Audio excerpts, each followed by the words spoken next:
queridos. Glória a Deus. Glória a Deus. Glória a Deus. Queridos, o momento está muito bom, mas se faz necessário saudar a todos com a paz do Senhor e pedir-lhes que carinhosamente tornem os vossos assentos, tendo em vista que eu quero ser sucinto, pois tenho consciência que estou na maior metrópole do nosso Brasil, da nossa América Latina, e sei que a labuta ela começa cedo. Eu quero agradecer ao pastor, ao bispo Samuel Ferreira, sua muito digna esposa, bispa Keila, sua família, pela credibilidade, a oportunidade a mim cedida, pois sei que em meio a tantos homens e mulheres que me antecederam e os que ainda virão, os quais quero reverenciá-los, não sou merecedor de fazer parte de um grupo tão seleto como este. Então eu quero deixar registrada a minha gratidão a ele pela credibilidade, a confiança a mim cedida. Estendo esta gratidão a toda a diretoria desta honrada igreja, ministério. Quero usar o pastor Oséias, pastor Geraldo, para em nome deles também agradecer a todo o ministério, este coeso ministério e esta gloriosa igreja, que Deus recompense-os. Quero dizer-lhes que é bom estar entre vós. Registro a minha gratidão ao pastor Oberdan pelo carinho, a receptividade, a locomoção, de uma forma tão carinhosa que eu fiquei até sem jeito, fiquei preocupado porque minha bochecha ficou vermelhinha de tão bem tratado que fui. Mas, queridos, como o mês de agosto, nós estamos em um início de ano profético, e como é sugerido o mês da restituição, eu quero ler um texto para trazer-lhes a mensagem que está em meu coração. O livro de Joel, o profeta Joel, capítulo 2, versículo 23. Tem um texto do qual eu quero usar o seu contexto para trazer-lhes a mensagem. O texto diz: E vós, filhos de Sião, regozijai-vos e alegrai-vos no Senhor vosso Deus, porque Ele vos dará ensinadores de justiça e fará descer a chuva, a temporã e a serôdia no primeiro mês, ou como outrora. Versículo 25, 24. E as eiras se encherão de trigo, e os lagares transbordarão de mosto ou de vinho e de azeite. Amém? Queridos, aqui há um texto inserido em um dos livros do Antigo Testamento, um livro que está no contexto dos profetas menores, um livro composto de 3 capítulos e cerca de 73 versículos. O interessante é que a contundência destes registros histórico e literal, ele traz uma contundência contemporânea para o século 21 de uma forma excepcional. O livro de Joel, a própria pessoa, ele não nos traz um contexto histórico do qual a gente possa estender, a não ser o nome, o Pai e a etimologia de ambos, que Joel é o Senhor é Deus, ou Yahvé, e o Pai Petuel, persuadido por Deus. Mas o livro do profeta Joel, ele nos traz um teor. Os irmãos vão de convir que dentro do contexto há uma visão simbólica, profética, de uma guerra literal, de uma invasão destruidora. Mas eu quero pedir permissão aos estudiosos para me anter num contexto histórico, real e literal. E é por isso que eu gostaria de falar-lhes nesta noite: estou vivo, ainda há esperança. Diga para quem está ao seu lado: estou vivo, ainda há esperança. Nós sabemos, amados, em todo o contexto de Israel, é notório, é escrito, que quando nós deparamos com o contexto prosperidade dentre o povo de Deus, os irmãos vão ver que o agronegócio é responsável pela potencialização econômica do povo de Deus. O povo de Deus que a Bíblia diz se estabeleceu em uma terra próspera, depois de viver cerca de 430 anos debaixo de jugo.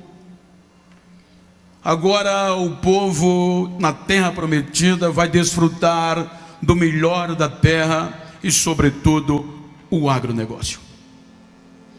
Eu quero sintetizar, mas a gente percebe um contexto registrado por este profeta, que a divergência da data, do tempo do acontecido entre os estudiosos eruditos, até porque alguns datam 800 anos aproximadamente ante-exílio, e há quem defenda pós-exílio, mas partindo de um pressuposto lógico, eu quero ficar antes-exílio. A Bíblia nos mostra um período que Deus resolveu abençoar o seu povo, um período de uma prosperidade e uma rentabilidade sem precedente. O povo vivia um momento sustentável em um contexto econômico. O povo desfrutava.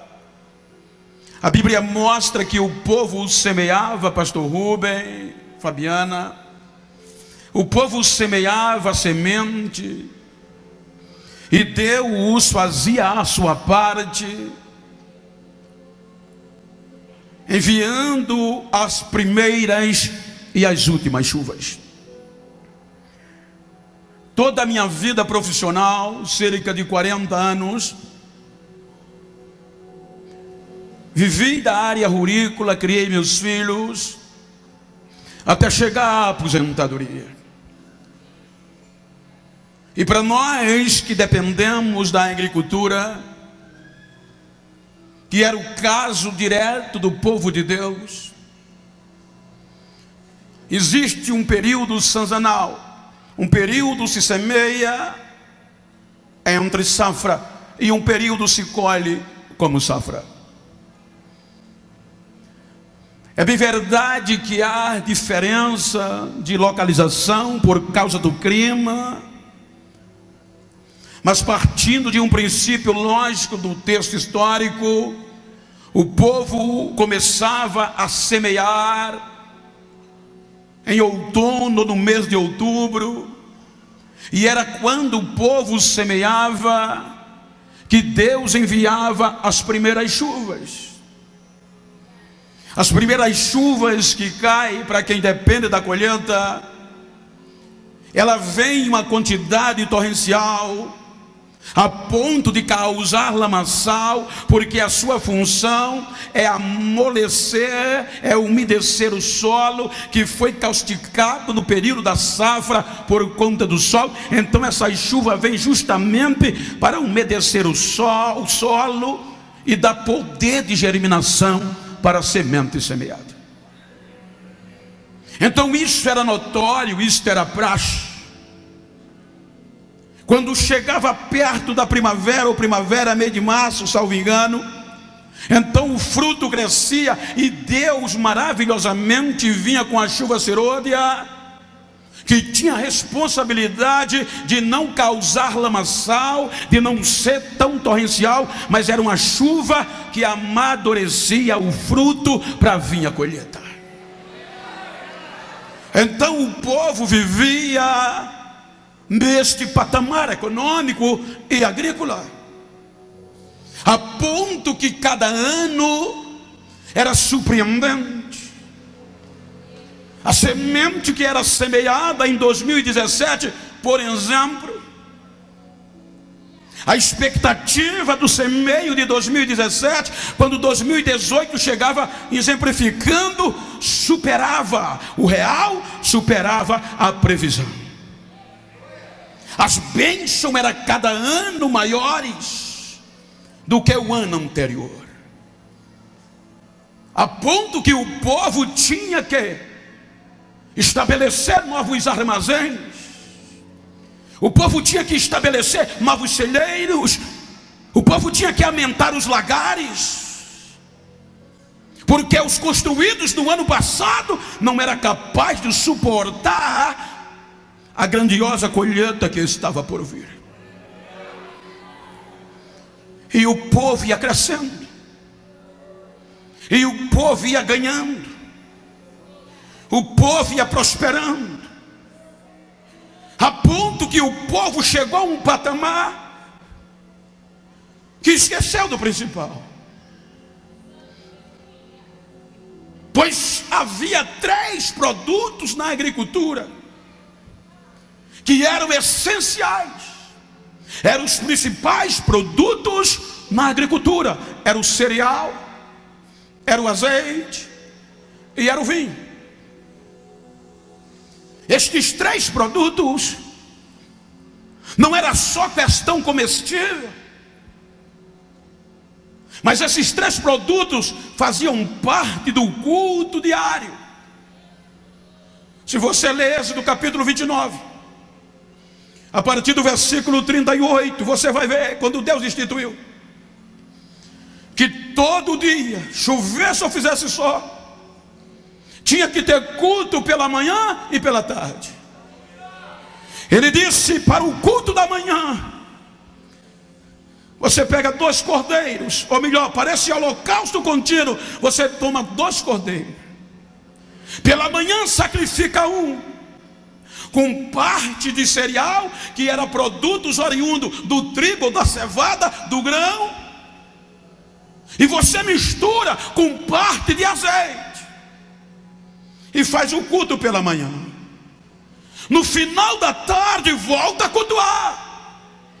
Tem que ter cereal, tem que ter farinha, e agora tem que ter vinho, porque era o culto da libação. Então entrava o vinho. Então esses 3 produtos eram essenciais, não só por questão econômica, mas também na questão espiritual. Então o povo foi crescendo, as bênçãos caíam, as facilidades chegaram. Então quando a facilidade chegou, o povo se tornou insensível, porque a produtividade era garantida, a prosperidade era garantida. Então tudo ficou fácil. Para que orar de manhã? Para que orar à tarde, se nós não precisamos mais?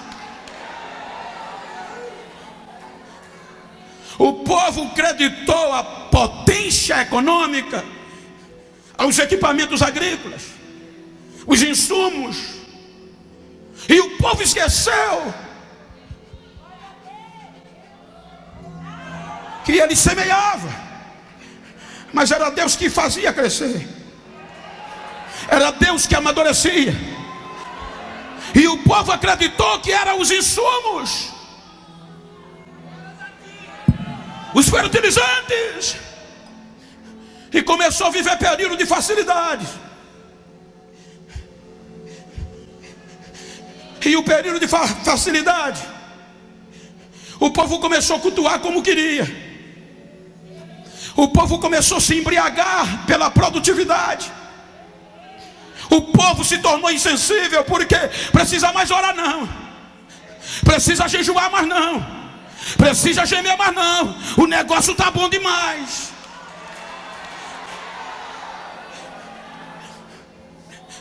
Há alguns aqui onde convir que uma geração da qual nós somos frutos não viveram tanta facilidade feito nós.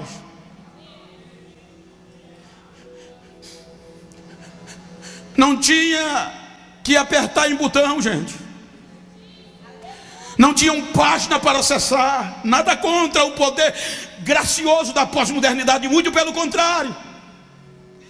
Uma geração posterior que nos gerou não vivia facilidades como nós estamos vivendo. Porque não tinham facilidade. Então eles tinham que apelar para quê? Para o joelho, para o jejum e para o clamor. E geraram nós. Nós estamos vivendo um período de facilidade tão fácil, e isso é bom. Facilita a nossa maneira de viver, mas a gente tem que ser advertido, porque há quem diga que os lenços estão saindo das nossas igrejas.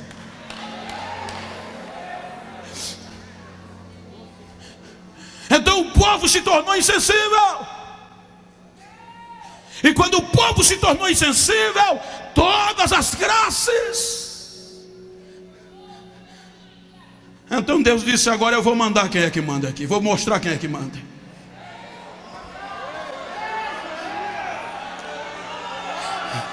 Porque o povo enriqueceu e perdeu a sensibilidade, pastor Oséias.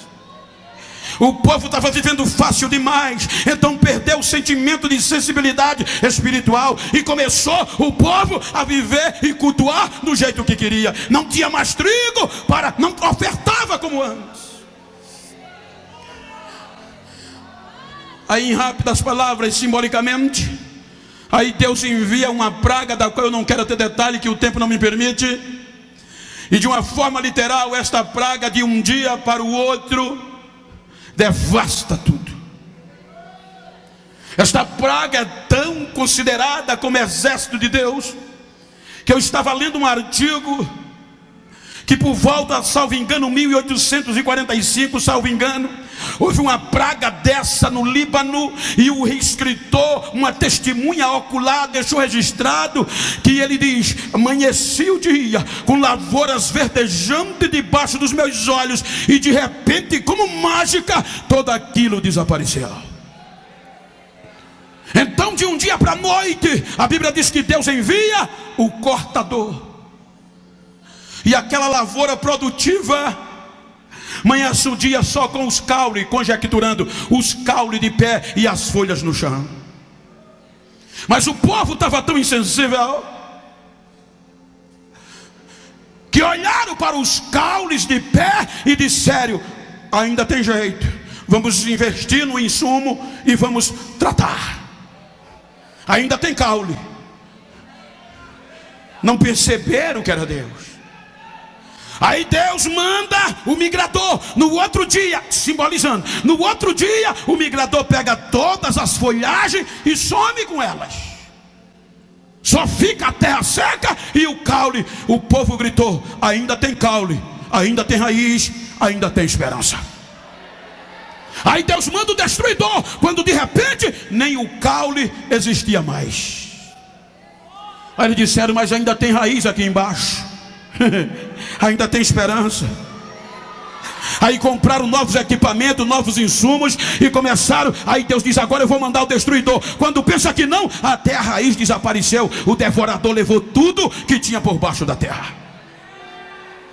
Mesmo sem raiz, a insensibilidade foi tanta. Aí Deus disse: agora eu vou sustentar a chuva. Então o povo comprava semente de qualidade. O povo comprava arados potentes e começava a sucar, tratar a terra e semear semente. Cada ano, cada dia, mais qualidade.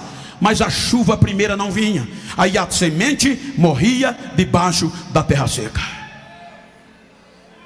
E o povo não ligou. Aí Joel entra nesta questão. A insensibilidade tomou conta generalizada do povo por conta da facilidade. Agora a terra seca, não tinha mais cereais, não tinha mais azeite, e não tinha mais vinho. E se implicava a dizer, gente, era por isso que Joel disse que os sacerdotes ficaram tristes, porque não tinha mais culto. E se não tinha culto de manhã nem à tarde, não tinha presença. Se não tinha culto de manhã nem à tarde, não tinha esperança de uma prosperidade posterior. E a ficha do povo não caiu. Aí Joel entra no cenário.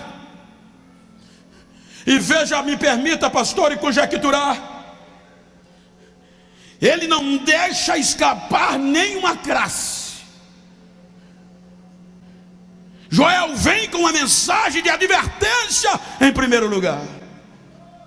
Qual é o primeiro grupo que ele profetiza? Os mais experientes, os anciões.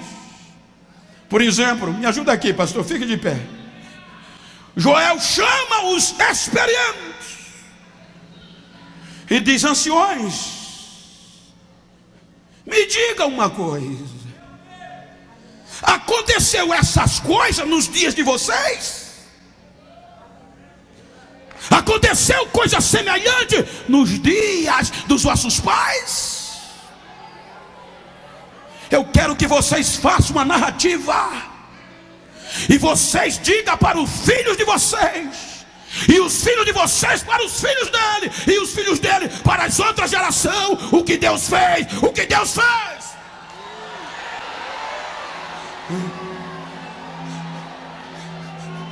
Depois que ele profetiza para os anciões, obrigado, pastor. Aí ele se volta para o povo de Israel. E quando ele se volta para o povo de Israel, ele é taxativo. Ele diz: despertai e abre-os. Vocês não estão percebendo? Vocês estão insensíveis, que é a maior característica de um ébrio, a insensibilidade. Vocês não estão percebendo que não tem trigo, não tem azeite, nem tem vinho, e a terra secou. Faça alguma coisa. Aí depois que ele profetiza para o povo, ele volta para os latifundiários, para a liderança, para aqueles homens que eram responsáveis pela agricultura, pelo agronegócio, os vinhateiros e os lavradores. Aí ele olha no contexto dos empresários da época e diz: vinhateiros, lavradores, será que o que está acontecendo não envergonha vocês? Vocês não estão vendo que a terra está triste? Porque o trigo acabou, o azeite secou e o vinho desapareceu. Vocês não estão vendo que até o boi está gemendo, a manada está clamando, porque a terra está seca e o pasto se queimou, e vocês não estão nem aí para o que está acontecendo? Envergonhai-vos, vinhateiros. Envergonhai-vos, lavrador. Vocês não foram chamados para isso. Aí ele se volta para onde? Com todo respeito, é Bíblia. Ele se volta para o altar. Ele se volta para os ministros do altar. Por quê? Porque os ministros estavam entregues, cabisbaixos, porque não tinha mais trigo.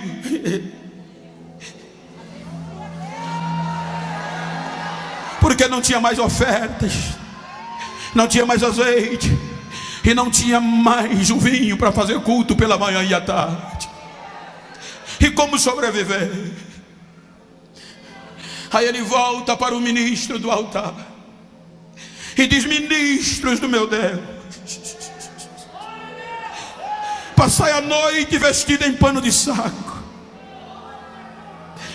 Quando Joel diz passar a noite vestido em pano de saco, quero fazer uma alegoria.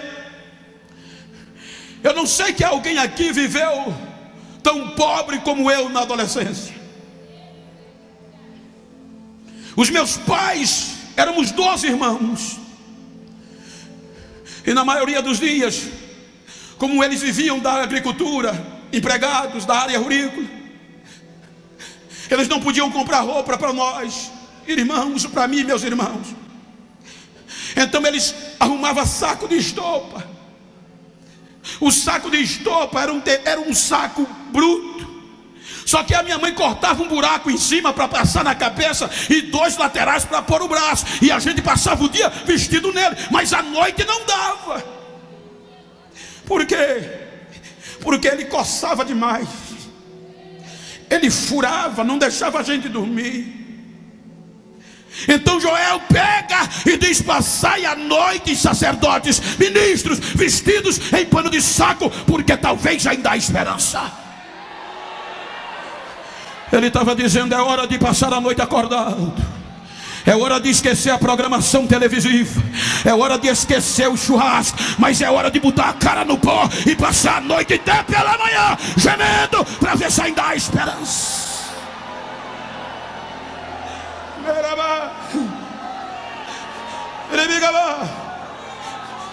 A terra secou, a crise chegou. Aí ele volta para o altar e diz: uivai, sacerdote, uivai, ministro do altar. Veja o que é que Joel provoca, gente. Quando ele diz a palavra uivai, originalmente a palavra uivar é gemer, é clamar em voz alta. É a maior característica do lobo. Só para os irmãos terem uma ideia, o uivar do lobo não é aleatório que ele uiva. A primeira coisa que faz o lobo uivar é para reunir a alcateia para prosperar. Quando a coisa está se acabando, o lobo uiva para todos se reunir e ir à caça, cair em campo.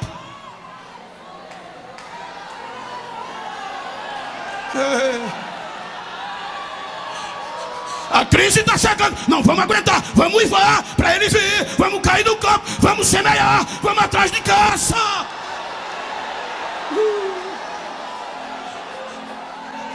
O uivo do lobo, gente, eles são tão unidos que, segundo pesquisa do Current Biography, ou seja, é uma corrente biográfica de biologia, que é da Áustria, ele diz que o lobo é tão íntimo e unido que eles conhecem o outro só pelo uivo, não precisa ver não. Quando um uiva lá, o outro já sabe quem é que está uivando. Então deixa eu ver um grito de glória lá em cima. Está sabendo de onde vem? Está sabendo quem é? Sabia que os cantos pentecostais são conhecidos pelo barulho? Quando um dá glória ali, o outro já diz: eu conheço esse barulho. Quando o outro dá glória lá, ele diz: eu também conheço. Precisa nem ver.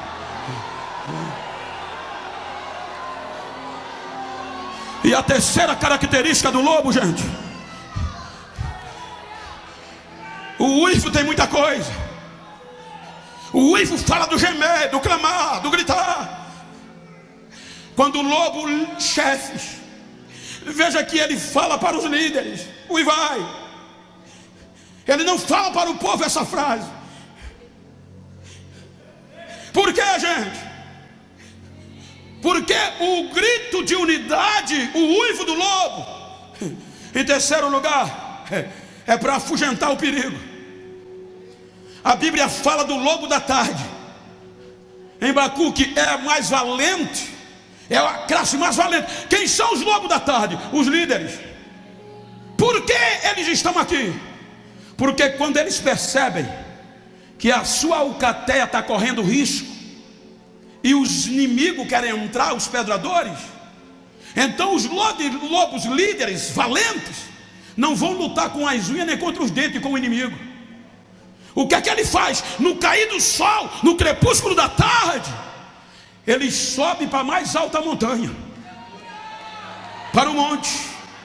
E quando chega em cima do monte, todos perfilhados, coloca o focinho para cima,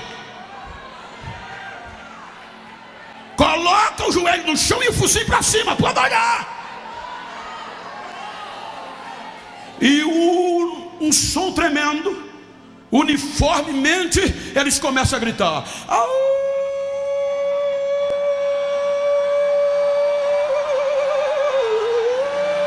E vai, começa da direita para a esquerda, só barulho.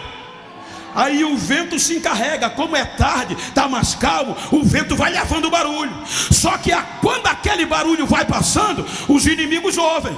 Os inimigos que querem entrar para destruir a alcateia ouvem. Aí quando eles ouvem o barulho, eles param. Por quê? Eles começam a entender: eles ainda estão vivos, não dá para entrar não, eles ainda estão de pé.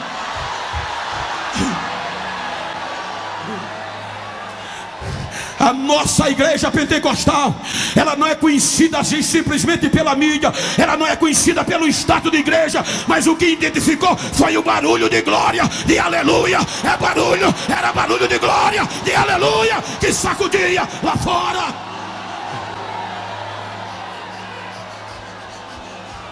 Pergunta para quem está ao teu lado: está vivo? Diga então: deixa eu ouvir o barulho.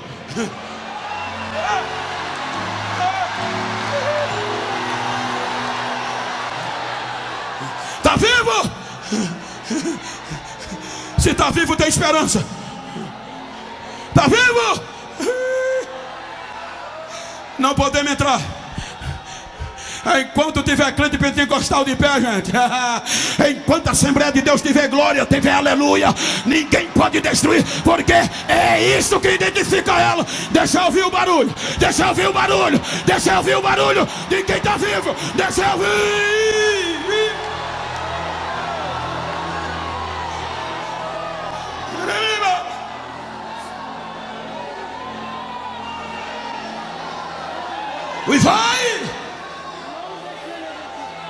Uivai, sacerdote. Dá um toquinho quem está para o outro lado, diga: é tempo de uivar, meu filho. Bota o joelho no chão e a cara para cima e abre a goela.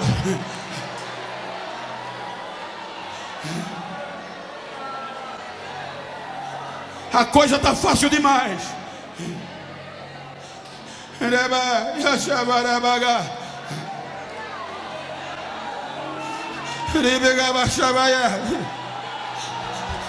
A coisa está fácil demais. A igreja não vence briga corpo a corpo. A igreja vence briga com o clamor, com o barulho, com o jejum, com a oração, com o rogo.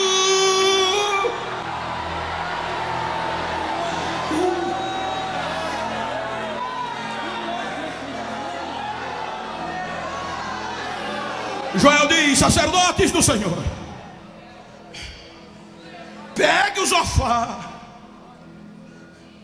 pegue a corneta, a trombeta, sacerdote, suba ao monte, e toque a buzina em Sião. Diga que o negócio dá sério e o dia do Senhor vem. Mas provoque o povo, Senhor. Suscitem um jejum. Chama o povo para orar. Chama o povo para clamar. Por que ele diz isso? Porque o povo começou a viver o ápice da comoção. Então isso era patriarcal. Quando o povo estava no ápice da comoção, na tristeza, o povo rasgava as vestes e colocava a terra na cabeça, mas não estava resolvendo. Aí Joel diz: bota o povo para orar, fecha a boca do povo, porque não rasga o coração de vocês, não rasgue a veste de vocês. Vocês têm que rasgar o coração, porque talvez assim ainda tem esperança. Porque o nosso Deus é compassivo, Ele é bom e se arrepende do mal. Façam isso. Chama os velhos para jejuar. Chama as mulheres para jejuar. Olha a ordem, está escrito: chama os jovens, as moças e os rapazes. Se está tendo casamento, cancela o casamento. Se o noivo está na lua de mel, para a lua de mel e traz ele. Até a grávida vai ter que jejuar. O menino que mama vai parar de mamar para jejuar, porque até o boi vai jejuar para ver se ainda tem esperança. Ele toca. Os sacerdotes ouvem. Os anciões ouvem. E daqui a pouco está velho com a cara no chão, está rapaz, está moça, está mulher. A noiva saiu do tálamo e o noivo da lua de mel. A grávida teve que vir. A que amamentava parou de amamentar e estava todo mundo de joelho gemendo. Quando ele geme e clama,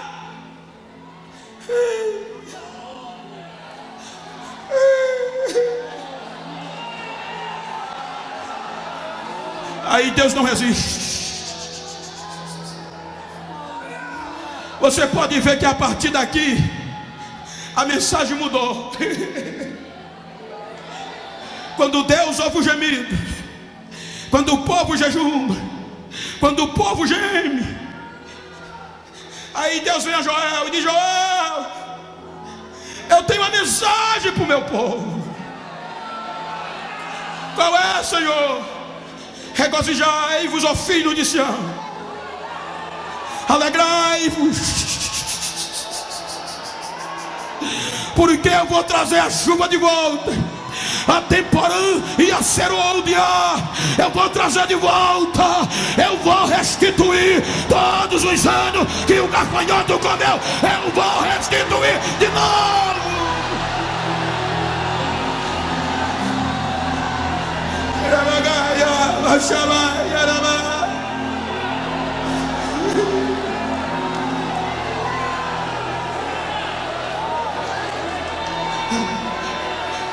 As vassajeiras vão se encher de trigo, os lagares vão transbordar de vinho novo, vai ter azeite sobrando, e eu vou devolver tintim por tintim, dia por dia, mês por mês, ano por ano, que o gafanhoto comeu, a destruição comeu. Eu vou devolver, eu vou devolver, eu vou devolver, eu vou devolver.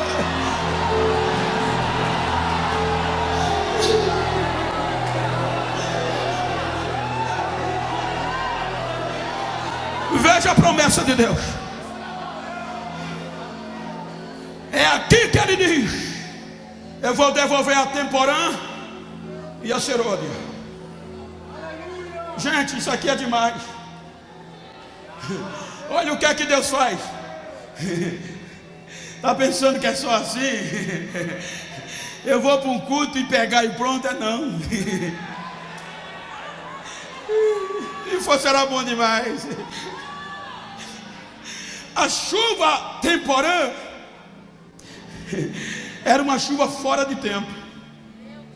Como eles perderam o tempo, Então agora Deus não diz: eu vou mandar a primeira chuva. Ele diz: eu vou mandar a chuva temporã, que era uma chuva fora do mês normal, fora do tempo normal. Qual era o problema? Só que agora essa chuva temporã, e tanto ela vinha tão forte que piorava. Porque quando eles perdiam a primeira, por algum motivo, que a temporã vinha, a temporã não vinha mais calma, ela trazia tempestade. O vento era forte, os relâmpagos caíam, a nuvem era densa, e poucos tinham coragem de semear no tempo da chuva temporal, porque ela vinha fora do tempo normal. Foi por isso que o sábio do Salomão, ele observando, falando da semeia para colher, ele disse no capítulo 11, salvo engano, de Eclesiastes: quem olha para a densidade das nuvens e quem olha para o vento não vai semear, e quem for olhar para a nuvem não vai colher. Ou seja, tem que ser macho, tem que ter sangue para enfrentar a chuva temporã e acreditar na colheita posterior. E a chuva serôdia, pastor, é aquela chuva que vem quando não tem mais esperança. Acabou. Aí Deus disse: eu vou mandar de volta mesmo sem você esperar. E eu não vou demorar, vai ser fora de tempo, mas eu vou mandar. Eu vou mandar tanta temporã como a seródia, como eu fazia antigamente, e vou devolver. Agora Deus prometeu devolver. Agora precisava ter coragem para semear de novo, porque o vento viria, a tempestade viria. Precisava ter coragem para resgatar o que foi perdido. Talvez 2017 não foi bom para você. Aqui não tem super crentes nem super heróis. E você sabe que nós não somos perfeitos. Mas dá um toquinho para quem está falando, liga: não importa o que 2017 causou, você terminou vivo, então tem esperança ainda.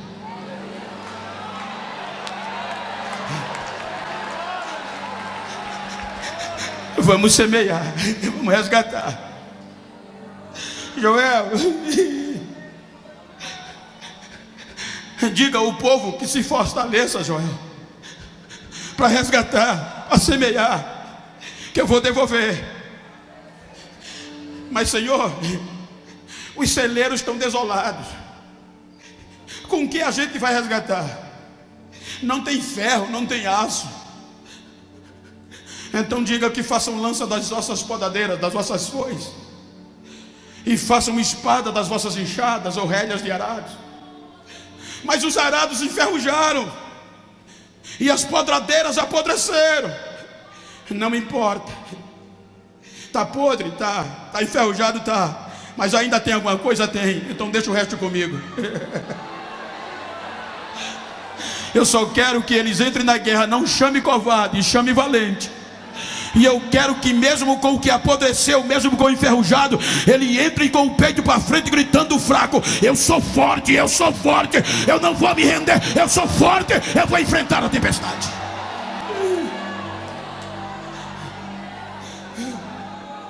Está vivo? Eu estava lendo um artigo, volto a dizer, que me dizia o seguinte: quando tudo parecer acabado, quando não houver mais esperança, quando você olhar não ver mais perspectiva e ninguém mais acreditar em você, então antes de tu entregar os pontos, antes de você desistir, vai numa banca de jornal mais próxima. Quando você chegar na banca de jornal, não compra o jornal mais recente e não vai ler a primeira página nem a segunda, que é sempre notícias políticas, policiais ou esporte. Folheia o jornal e vai procurando a página de obituário.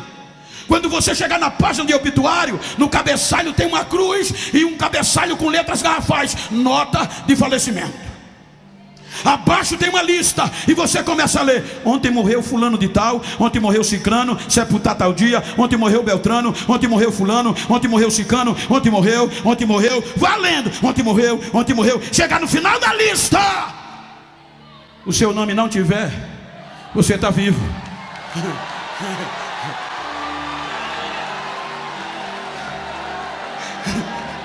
E Jesus foi mais além, gente. Jesus foi mais além da psicologia. Um dia chegou uma moça desesperada para ele e disse: Senhor, se tu tivesse aqui, meu irmão não teria morrido. Aí Jesus disse: Marta, Marta, eu sou a ressurreição e a vida. Aqueles que creem em mim, ainda que esteja morto, voltará a viver, viverá. Então nada está perdido. Dá um toque em quem está ao teu lado, diga: nada se perdeu.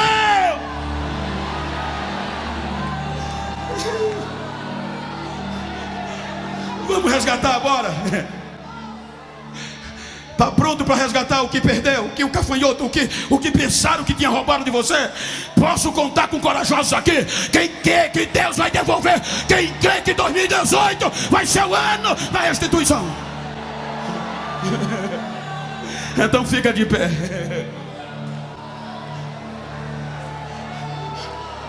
Diga: primeiro, eu vou resgatar. Eu vou voltar a semear o cereal, o azeite e o vinho, porque faz parte do culto. Lembra como a gente era, gente?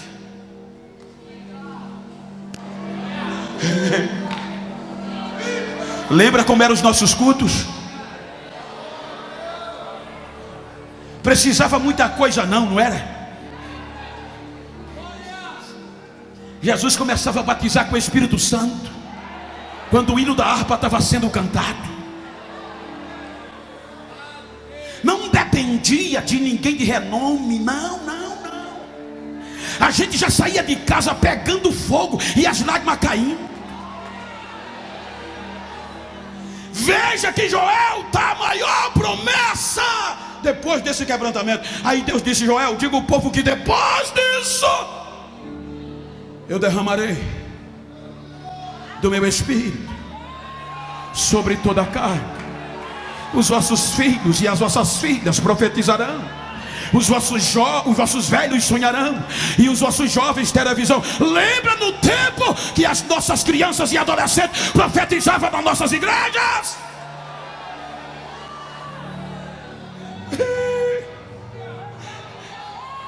Então olha para quem está ao teu lado, se você pode. Me ajuda aqui, meu amigo, com todo respeito. Se você está perto de uma pessoa do mesmo sexo que o seu, dá uma viradinha para ele aí. Dá uma viradinha para ela. Olha para ele assim como eu estou com meu amigo aqui. E diga para ele: não quero nem saber como 2017 terminou. Eu digo: eu quero saber como você vai encarar 2018. O vento vem, a tempestade vem, a nuvem vai encher o céu, mas a chuva vai cair. Diga a ele: eu vou enfrentar o vento, vou enfrentar a tempestade, mas vou voltar a semear. Me faz um favor, diga para ele: me faz um favor. Se depois desse janeiro profético encontrarem alguém perdido por aí, que não acreditava mais em mim, que pensou que eu estava acabado, que eu tinha entregado a toalha, dá um recadinho a ele, diga que a casa caiu. Eu vou enfrentar o vento e eu vou recomeçar. Abraça ele, diga: Deus vai devolver. É o ano da restituição. Deus vai devolver. Abraça ele.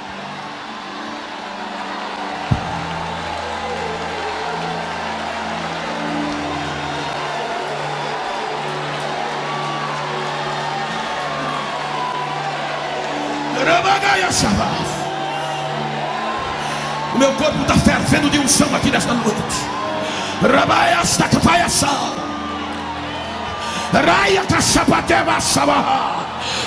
Como ministro do Evangelho e profeta de Deus,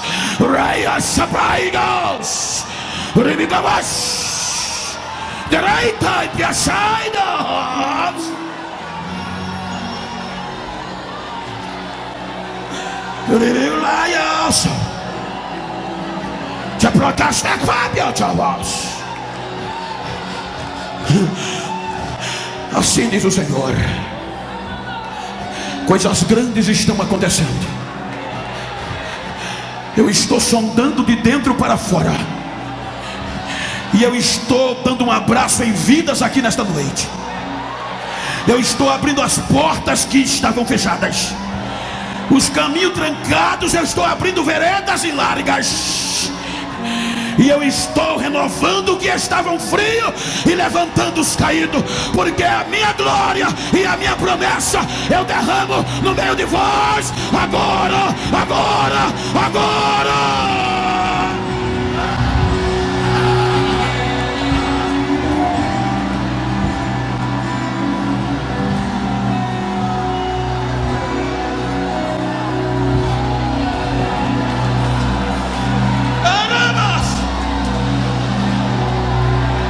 Se você puder, eu quero concluir. Abraça essa pessoa, abraça ela, vai. Se tiver intimidade, se for do mesmo sexo, diga para ela: você está vivo, ainda tem esperança. Diga para ela: ainda há esperança. Deus não desiste de nós. Deus não desiste de nós. Ainda há esperança.